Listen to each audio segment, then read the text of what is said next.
નમસ્કાર. ધંધા રોજગારમાં ફાઇનાન્સ સંભાળવાની રીત છે ને એ હવે બિલકુલ બદલાઈ રહી છે અને આ જે બદલાવ છે, જે ક્રાંતિ છે, એ છે ક્લાઉડ એકાઉન્ટિંગ. તો આજે આપણે એ જ દુનિયામાં થોડી ઊંડી ડૂબકી લગાવીશું. ક્યારે એવું લાગ્યું છે કે આખું એકાઉન્ટિંગ એક જ કમ્પ્યુટર પર અટવાઈ ગયું છે કે પછી કલાકોના કલાકો બસ મેન્યુઅલ ડેટા એન્ટ્રી કરવામાં જ જાય છે? જો આ બધી સમસ્યાઓ જાણીતી લાગતી હોય તો સમજી લો કે આજની આપણી આ ચર્ચા બહુ જ કમની સાબિત થવાની છે. તો આ બધી મુશ્કેલીઓનો એકદમ આધુનિક જવાબ છે ક્લાઉડ એકાઉન્ટિંગ. હવે આ છે શું? એકદમ સાદી ભાષામાં કહીએ તો એ તમારા એકાઉન્ટિંગ સોફ્ટવેરને જાણે કે ઇન્ટરનેટ પર મૂકી દે છે. અને એનો ફાયદો? એ જ કે તમારો બધો ફાઇનાન્શિયલ ડેટા ગમે ત્યાંથી ગમે ત્યારે કોઈપણ ડિવાઇસ પરથી જોઈ શકાય છે. સારું, તો આ ટેકનોલોજીને બરાબર સમજવા માટે આપણે શું શું જોવાના છીએ એના પર એક નજર નાખી લઈએ. સૌથી પહેલાં આપણે આ ક્લાઉડ ક્રાંતિ શું છે એ સમજીશું. પછી એનાથી બિઝનેસને શું ફાયદા થાય છે એ જોઈશું. એ પછી ક્લાઉડ એકાઉન્ટિંગનું આખું ઇકોસિસ્ટમ કેવું છે, એમાં આવતા પડકારો કયા છે, અને છેલ્લે એક રિયલ લાઈફ કેસ સ્ટડી અને તમારા નોલેજ માટે ક્વિઝ પણ હશે. તો ચાલો શરૂઆત કરીએ આપણા પહેલા સેક્શનથી, એકાઉન્ટિંગમાં ક્લાઉડ ક્રાંતિ. અહીં આપણે એ સમજીશું કે આખરે આ ટેકનોલોજી છે શું અને કામ કઈ રીતે કરે છે. જુઓ, અહીં જૂની અને નવી રીત વચ્ચેનો ફરક એકદમ સાફ દેખાય છે. જે ટ્રેડિશનલ સોફ્ટવેર છે ને એ એક જ કોમ્પ્યુટર કે સર્વર પર હોય છે, બધો ડેટા ત્યાં લોકલ. જ્યારે ક્લાઉડ સોફ્ટવેર એ તો ઇન્ટરનેટથી ચાલે છે. એને AWS કે ગૂગલ ક્લાઉડ જેવા મોટા સર્વર્સ પર હોસ્ટ કરવામાં આવે છે. એક રીતે વિચારો તો જૂનું સોફ્ટવેર લાઇબ્રેરીમાં પડેલી ચોપડી જેવું છે, જે વાંચવા તમારે ત્યાં જ જવું પડે. જ્યારે ક્લાઉડ સોફ્ટવેર એક ઈ-બુક જેવું છે, જે તમે તમારા ફોન, ટેબ્લેટ કે લેપટોપ પર ગમે ત્યાંથી વાંચી શકો છો. અને મોટાભાગના સારા ક્લાઉડ એકાઉન્ટિંગ સોફ્ટવેરમાં આ બધા જ જરૂરી ફીચર્સ આવી જાય છે. મતલબ કે ઇન્વોઇસ બનાવવા, પેમેન્ટ્સ ટ્રેક કરવા, ખર્ચા મેનેજ કરવા, રિપોર્ટ્સ કાઢવા અને બજેટ બનાવવું બધું જ એક જ જગ્યાએ. આનાથી બિઝનેસની બધી જ ફાઇનાન્શિયલ જરૂરિયાતો એક જ પ્લેટફોર્મ પર પૂરી થઈ જાય છે. તો હવે એ તો સમજાઈ ગયું કે આ કામ કઈ રીતે કરે છે. પણ સવાલ એ છે કે એનાથી ફાયદો શું? ચાલો આપણા બીજા સેક્શનમાં એ જ જોઈએ કે ક્લાઉડ એકાઉન્ટિંગથી બિઝનેસને ખરેખર કયા મોટા ફાયદાઓ થાય છે. આયમે જુઓ, આ લાભોની સીડી જેવું છે. એ બતાવે છે કે ક્લાઉડ એકાઉન્ટિંગ બિઝનેસને સ્ટેપ બાય સ્ટેપ કેવી રીતે આગળ લઈ જાય છે. સૌથી પહેલાં તો ઓટોમેશન, જેનાથી રોજિંદા કામો આપમેળે થઈ જાય. પછી આવે સ્કેલેબિલિટી, એટલે કે તમારો બિઝનેસ જેમ જેમ મોટો થાય, સોફ્ટવેર પણ એની સાથે તાલ મિલાવી શકે. અને છેલ્લે એક્સેસિબિલિટી, એટલે કે ગમે ત્યાંથી કામ કરવાની આઝાદી. અને આ બધાનો સૌથી મોટો ફાયદો શું?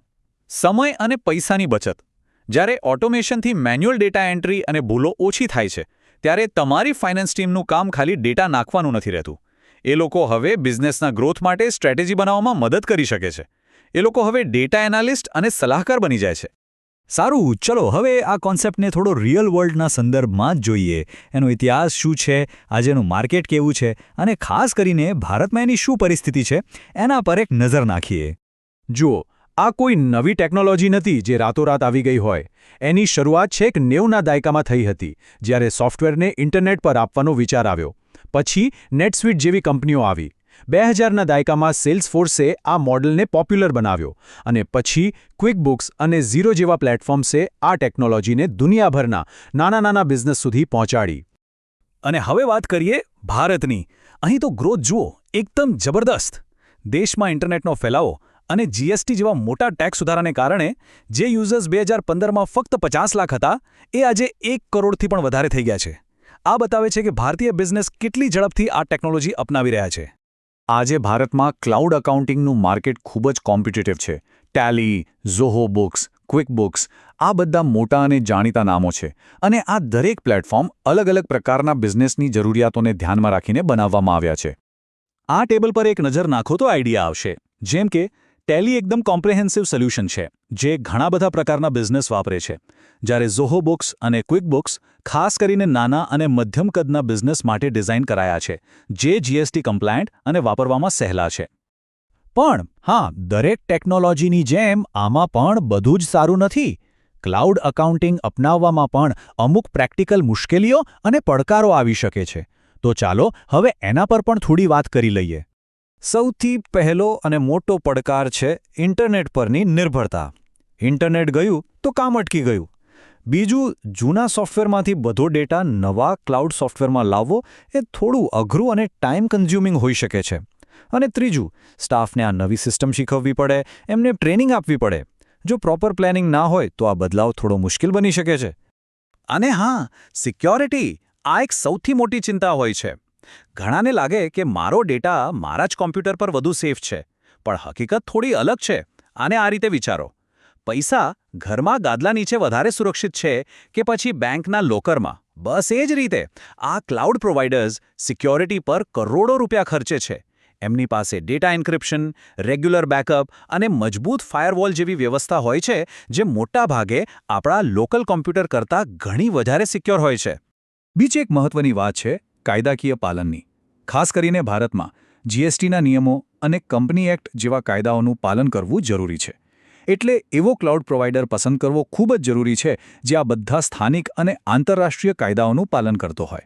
એનાથી એ ખાતરી રહે કે બધું કાયદેસર અને સુરક્ષિત છે. સારું, ઘણી બધી થિયરીની વાત થઈ ગઈ. ચાલો હવે એક રિયલ લાઈફ ઉદાહરણ જોઈએ.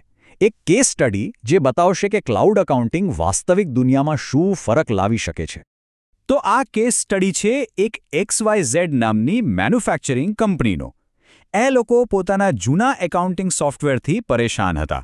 એક્સેસ કરવું મુશ્કેલ હતું અને જ્યારે ટીમના લોકો અલગ અલગ જગ્યાએથી કામ કરતા ત્યારે તો બહુ જ તકલીફ પડતી. પછી એમણે ક્લાઉડ અકાઉન્ટિંગ અપનાવ્યું અને પરિણામ એકદમ જોરદાર. એમના ફાઇનાન્શિયલ રિપોર્ટ્સ બનાવવાની સ્પીડમાં સીધો 50%નો વધારો થયો. હવે આનો મતલબ ખાલી એટલો જ નથી કે રિપોર્ટ જલ્દી બની ગયા. આનો મતલબ એ છે કે મેનેજમેન્ટ પાસે રિયલ ટાઈમ ડેટા હતો, જેના આધારે તેઓ માર્કેટના બદલાવ પર તરત જ પ્રતિક્રિયા આપી શકતા હતા અને સારા નિર્ણયો લઈ શકતા હતા. અને એટલું જ નહીં, ઓટોમેશનના કારણે બિલિંગમાં જે ભૂલો થતી હતી એમાં 40%નો ઘટાડો થયો. હવે ઓછી ભૂલો એટલે ગ્રાહકો ખુશ, પેમેન્ટ્સ ટાઈમસર આવે અને કંપનીનો કેશ ફ્લો પણ સુધરે. ટૂંકમાં આ એક એવો સુધારો હતો જેનાથી કંપનીની ફાઇનાન્શિયલ હેલ્થ એકદમ મજબૂત બની. અને આ કેસ સ્ટડી પછી એક્સપર્ટ્સનું શું કહેવું છે એ પણ જોઈ લઈએ. એસોસિએશન ઓફ અકાઉન્ટિંગ ટેકનિશિયન્સનું કહેવું છે કે આવનારા 5 જ વર્ષમાં ક્લાઉડ અકાઉન્ટિંગ એ અકાઉન્ટિંગનું મુખ્ય સ્વરૂપ બની જશે. મતલબ કે આ હવે ખાલી એક ઓપ્શન નથી, પણ આ જ ભવિષ્ય છે. તો આટલી બધી માહિતી પછી ચાલો હવે જોઈએ કે આપણે કેટલું શીખ્યા. તૈયાર છે એક નાનકડા ક્વિઝ માટે? ચાલો તમારા જ્ઞાનને ચકાસીએ. પહેલો સવાલ, ટ્રેડિશનલ અકાઉન્ટિંગની સરખામણીમાં ક્લાઉડ અકાઉન્ટિંગનો મુખ્ય ફાયદો શું ગણાય? શું એ ઓછો ખર્ચ છે, વધુ સુલભતા અને લવચિકતા છે, કે પછી ડેટાની વધુ સુરક્ષા છે? ચાલો બીજો સવાલ, આમાંથી કયું ફીચર ક્લાઉડ અકાઉન્ટિંગનું નથી? રિયલ ટાઈમ સહયોગ, ઓટોમેટિક સોફ્ટવેર અપડેટ્સ કે પછી મર્યાદિત સ્ટોરેજ કેપેસિટી? ઓકે, ત્રીજો સવાલ, ક્લાઉડ અકાઉન્ટિંગમાં સોફ્ટવેર અપડેટ્સ વિશે કયું વાક્ય સાચું છે? શું યુઝર્સે મેન્યુઅલી અપડેટ કરવું પડે છે, અપડેટ્સ બહુ ઓછા આવે છે, કે પછી અપડેટ્સ ઓટોમેટિક અને સીમલેસ હોય છે? અને આ રહ્યો છેલ્લો સવાલ, ક્લાઉડ અકાઉન્ટિંગમાં ક્લાઉડ સ્ટોરેજનો રોલ શું છે? શું એ ફિઝિકલ ડોક્યુમેન્ટ્સ સ્ટોર કરે છે, ફિનાન્શિયલ સોફ્ટવેરને રિમોટ એક્સેસ આપે છે, કે પછી અલગ અલગ ડિવાઇસ વચ્ચે ડેટા ટ્રાન્સફર કરવામાં મદદ કરે છે? તો કેવું રહ્યું? કેટલા સવાલોના જવાબ સાચા પડ્યા? તમારા જવાબો નીચે કોમેન્ટ સેક્શનમાં જરૂરથી જણાવજો. આશા છે કે આજની આ ચર્ચાથી ક્લાઉડ એકાઉન્ટિંગની દુનિયાને સમજવામાં ઘણી મદદ મળી હશે. યાદ રાખજો, આ ફક્ત એકાઉન્ટિંગ બદલવાની વાત નથી, આ આખા બિઝનેસને વધુ સ્માર્ટ અને કાર્યક્ષમ બનાવવાની વાત છે. ફરી મળીશું.